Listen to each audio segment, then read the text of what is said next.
You've got to love Facebook for a way of connecting with old friends, connecting with new friends, and or sharing information, even the sharing of information immediately. If you're on our WJXT Facebook page, you know that we often post things for breaking news. But in this case, since we're in the kitchen, in the Culinary Nunnsense kitchen, the Culinary Nunnsense Facebook page gives you and I a chance to interact. And that's what we're going to do here today. We're going to take some of your questions from Facebook, answer them, and hopefully get you set straight so you too can have some Culinary Nunnsense in your own kitchen. And we'll do it coming up.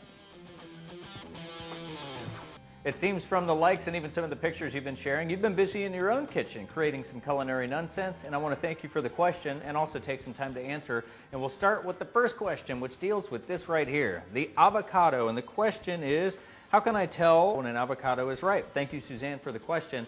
Essentially, color is going to tell you almost everything. When an avocado is in its ripe stage, it's going to turn a darker brown versus when it is in its fresh stage. And then it's going to be almost a lime green color. The other way that you can tell, these two fingers right here, you pinch your fingers. You want to just be able to ease your fingers and give it a little squeeze and kind of feel like the part of your forearm where it just starts to give and you can feel it down to the muscle. That's what you want here. You just want to be able to leave just a little bit of a fingerprint indent, and then you know you've got a ripe avocado.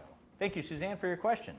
Question number 2 is, and I like this one, how do you get the chicken coating to stay on the chicken when you fry it? Well, Skip, I'm glad you asked that question because we've got the video for you.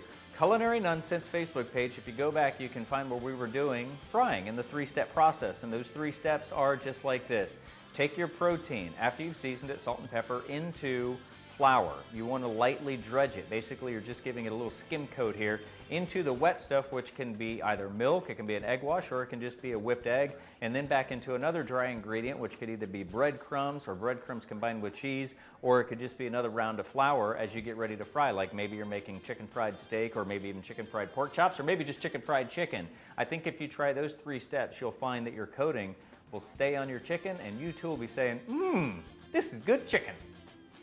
In question number 3, we're going to do a little combination here, so it's a 2-parter. Angie asked, what is blanching or parboil?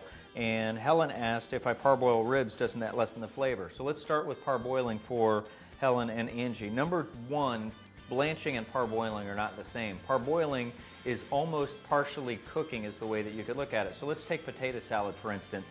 You're not going to use raw potatoes, but you're not going to use a potato that you could mash. So you want something in between. As you're boiling it, every couple of minutes you're going to pull out a potato, take a toothpick or a knife or a fork tine, and you're going to try to push through the potato.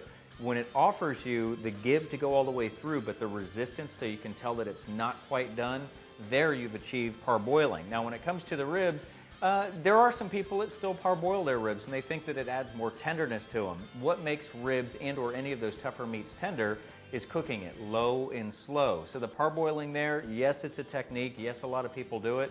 Do I think it gets rid of some flavor? It is going to wash the fat out. And blanching, just to sum it all up, blanching is a very quick dip in boiling water, 10, 15, 20 seconds top, and then into an ice bath. And what that does is it locks in color and it locks in flavor when you're sauteing fresh vegetables, which sounds like a good idea to do maybe on an upcoming Culinary Nunnsense.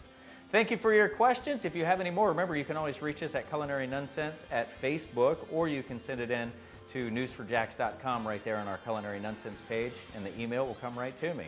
We'll see you next time in the kitchen from Culinary Nunnsense.